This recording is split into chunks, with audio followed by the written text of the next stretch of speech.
श्री राधे राधे सभी को। तो सुबह का समय है और मेरा आ गया नंदी। और नंदी आना तो समझ लो हमारे लिए इतना कि हम मतलब इतने चौकन्ना हमें रहना पड़ता है कि कहाँ ये क्या ना कर दे, हमें समझ में नहीं आता। और देखो आते ही मतलब मुझसे रोटी छीन के खा रहा है। ऐसा नहीं कि मैं उसे दे रही हूँ, दूंगी तो हुई मैं, लेकिन नहीं, उसे तो भी उसे छीनना है मुझसे। और कह रहा सारी मुझे ही दे दो, कल आपने शिवा को सब खिला दी। और आप मतलब मैं आपको बता नहीं सकती कि अब ये इतना नवाब हो गया है कि ये रास्ता नहीं पकड़वाना चाहता। किसी तरह से हम इसको मतलब हम सोचेंगे कि चल इसको पकड़ कर लेकर जाएं, नहीं लगता है हमें। हमारी रोड बहुत चलने लगती सुबह से ही। हालांकि हम यही कोशिश करते हैं कि हम ये जल्दी से जल्दी लाएं, लेकिन इतना जल्दी भी क्या ले आए कि हाँ भाई उठेंगे, कुछ अपना घर का भी थोड़ा बहुत करेंगे तो 6 बजे भी हमारी रोड चलने लगती है। और रास्ता तो कहीं अब इसके पापा कह रहे हैं कि पैर में लटक रहा बेटे, तुझे ही कहीं पैर में अटक जाएगा। लेकिन नहीं, बार बार हम इसके पास जाते हैं तो इसके पापा इसी जुगाड़ में कि कहीं किसी तरह से मुझसे रास्ता अपने गले में डलवा ले। नहीं, वो तो नवाब है, शहंशाह, और हदें वही है कि उससे आगे नहीं जाना।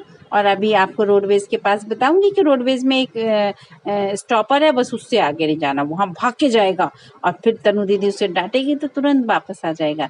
तो अब फिर आ गया मेरा शिवा। और देखिए शिवा आएगी तो मेरी चाल ही मस्त है। देख रहा दीदी पीछे रह गई ना, तो बिना दीदी के बिना मेरे नहीं आएगा अकेले नहीं आएगा, इतना भी है उसे। और आप लोग बताइए हमें कमेंट्स बॉक्स में लिखकर कि हमें नंदी को रोज घुमाना चाहिए या नहीं, क्योंकि आजकल वो बहुत शैतानी करने लगे हैं। डर ये लगता है कि कहीं छूट के किसी और को नुकसान, ऐसा नहीं कि वो गौशाला छोड़ के कहीं चले जाएंगे, नहीं जाएंगे, लेकिन ये लगता है कि वहाँ मिनी मेट्रो वगैरह चलने लगती है, गाड़ी चलने लगती है कि अपने को नुकसान ना दे दें या किसी और को नुकसान ना करें।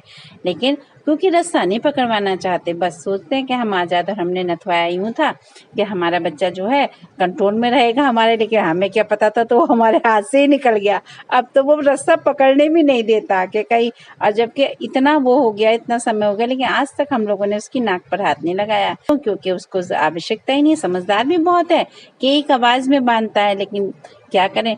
प्लीज़ हमारे चैनल को लाइक कीजिए, सब्सक्राइब कीजिए, शेयर कीजिए। क्यों? क्योंकि हम ये चाहते हैं कि हमारी इतनी बड़ी गौशाला हो जाए जहाँ हमारे नंदी अलग घूमे और हमारी गौओं का अलग सेफ्टी